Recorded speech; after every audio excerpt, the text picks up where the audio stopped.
It began with a whisper, a rumor that no one in Washington wanted to believe. But within hours it was confirmed. Canada had just blindsided the United States by pulling billions of dollars in fighter jet contracts away from American manufacturers. What had long been assumed to be a guaranteed deal, jets built in Texas, Missouri, and Washington state, was suddenly gone, rerouted across the Atlantic. The Pentagon was stunned, the White House was enraged, and the American defense industry, once thought untouchable, was thrown into turmoil. For decades, the American military-industrial complex has been the heart of global defense. From the F-16s that thundered through the skies of NATO to the F-35s that symbolized Western air dominance, allies always turned to the United States. Fighter jets weren't just machines. They were symbols of American power, prestige, and trust. But in Ottawa, a different calculation was being made. After months of tariffs, trade disputes, and threats from Donald Trump, Canada decided to chart its own course. The announcement hit like a thunderclap. Canada revealed it would award its next-generation fighter jet contracts not to American firms like Lockheed Martin and Boeing, but to a coalition of European manufacturers. Billions of dollars, thousands of jobs, and decades of tradition, all shifted overnight. For the first time in living memory, America's closest ally had chosen to walk away from Buy American. Inside Washington, the shock was immediate. Defense insiders whispered that the Pentagon had been blindsided. Negotiations, they thought, were routine. Instead, Canada had been preparing a bold maneuver for months, quietly laying the groundwork to build supply chains in Europe and Asia rather than depending on U.S. aerospace giants. Ottawa's Defense Ministry said it plainly. They would no longer gamble their security on the volatility of American politics. But what makes this story so explosive is not just the contracts, it's the ripple effects spreading across America. In Fort Worth, Texas, where Lockheed Martin employs thousands of workers, employees gathered outside factory gates in disbelief. They had expected years of steady orders, assembly lines humming, paychecks secured. Now, those orders had evaporated. "We've built fighters for generations," one machinist said, his voice cracking. "And now, we're being undercut by our closest ally."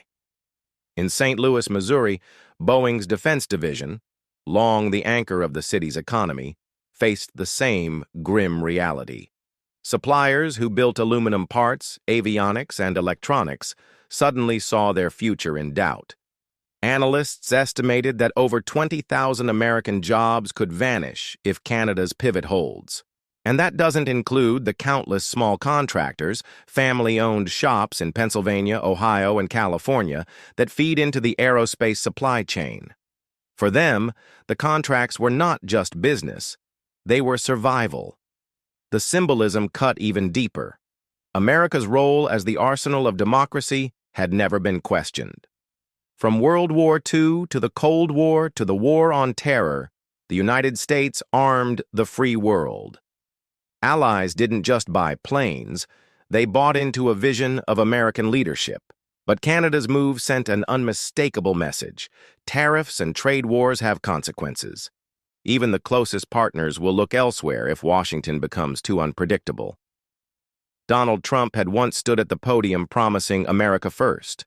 He vowed to protect steelworkers in Pennsylvania, machinists in Michigan, and aerospace engineers in Seattle. Tariffs, he said, would shield American jobs. But as the months dragged on, allies like Canada saw those same tariffs as punishment. Aluminum, steel, aerospace components, all targeted by Washington. The result was resentment, and resentment turned into retaliation. By seizing these fighter jet contracts, Ottawa flipped the script. Instead of Washington dictating terms, it was Canada showing the world that even NATO allies could diversify, hedge their bets, and build fleets without American suppliers. That precedent is dangerous for the United States. If Canada can walk away, why not Australia? Why not Poland? Why not Japan? Economists are already warning of a domino effect. Fighter jet production isn't just about planes, it's about metals from Pennsylvania, electronics from California, engines from Ohio, and composites from Kansas. Lose one contract, and the shockwaves ripple across entire states. Lose many, and the entire U.S. defense economy begins to weaken. The Pentagon fears more than economics. It fears interoperability. For years, the doctrine was simple. Allies buy American, so that in a crisis, their forces can fight side by side seamlessly. If Canada integrates European fighters instead, that interoperability begins to fray. NATO exercises become more complicated. Joint missions face delays. Washington's grip on alliance strategy loosens. And then there is the psychological blow. For generations, Americans have been told that their defense industry is the envy of the world. From the Wright brothers to stealth bombers, the U.S. led in aviation innovation. But now Canada, America's closest ally, has openly chosen another path. It raises painful questions. Are trade wars weakening the very industries they were meant to protect? Is the United States still the indispensable arsenal of democracy, or is it becoming just another supplier? The economic pain is already real. Local leaders in Texas, Missouri, and Washington state warn of layoffs and shrinking tax bases. School districts tied to aerospace revenue are bracing for budget cuts.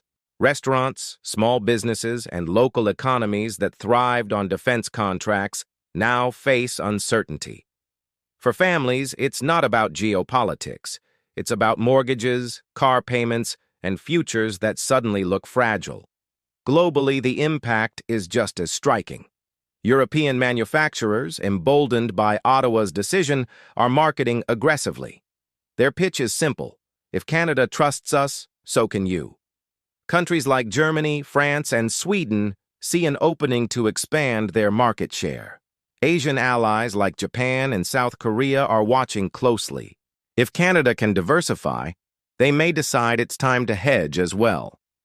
Even nations outside the NATO orbit, India, Brazil, Middle Eastern powers, see leverage. By hinting they could turn to European suppliers, they can extract concessions from Washington. The sense of inevitability that once surrounded American defense exports is breaking. And yet, the United States still has cards to play. America remains the global leader in stealth technology, avionics, and integrated weapon systems. If Washington recalibrates, rolling back tariffs, stabilizing supply chains, and rebuilding trust, it could slow the exodus. But doubling down on hardline trade wars risks accelerating the very decline policymakers fear. The bigger picture is unsettling. Canada's decision may be remembered not just as a lost contract, but as a turning point. A moment when allies realized they could thrive without American aerospace. A moment when the gravitational pull of U.S. defense dominance began to weaken. For the Pentagon, the fear is existential. The arsenal of democracy cannot survive if allies no longer buy in. Fighter jets are more than aircraft. They are the glue of alliances, the embodiment of shared security. If that glue begins to dissolve, the very architecture of global defense shifts. Already, Europe is seizing the momentum. NATO members who once reluctantly bought American are now seeing Ottawa as a model. For Brussels and Berlin, it is proof that NATO does not require unquestioned reliance on U.S. arms. For Washington, it is a warning that prestige, once lost, is nearly impossible to regain. The consequences reach into the future. Without steady streams of allied contracts, American firms struggle to fund next-generation innovations. Breakthroughs in stealth, AI-driven avionics, and hypersonic propulsion all require billions in investment. If orders dry up, U.S. companies fall behind, while European firms surge ahead with fresh capital from new deals. The danger is not short-term, it's structural. A slow-motion erosion of America's defense ecosystem, one contract at a time. Fewer orders mean higher costs per jet. Higher costs mean fewer buyers. Fewer buyers mean more layoffs. It is a feedback loop that could hollow out one of America's last globally dominant industries. For ordinary Americans, the irony is brutal.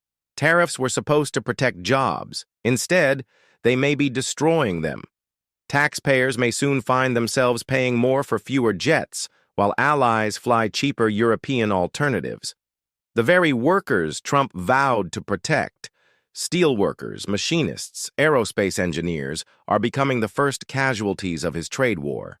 And yet, this story is not finished. Contracts take years to implement. There is still time for Washington to recalibrate, to repair trust, to remind allies why American systems remain unmatched. But time is running out. Each new deal signed in Europe or Asia weakens Washington's leverage. Each new order lost erodes America's claim to leadership. In the end, Canada's decision is more than a procurement move. It is a message that even America's closest allies will no longer accept unpredictability as the price of partnership. A message that trade wars carry consequences far beyond tariffs. And a message that the arsenal of democracy, once taken for granted, must now prove itself all over again. From Fort Worth to St. Louis, from Detroit to Seattle, the aftershocks are only beginning. The Pentagon is left reeling, allies are watching, and America faces a choice. Double down on a strategy that isolates its partners, or rebuild the trust that made it indispensable. For now, the skies are unsettled. The contracts are lost. And the question that hangs over Washington is stark. Has America's dominance in the defense industry just taken a hit it cannot afford to ignore?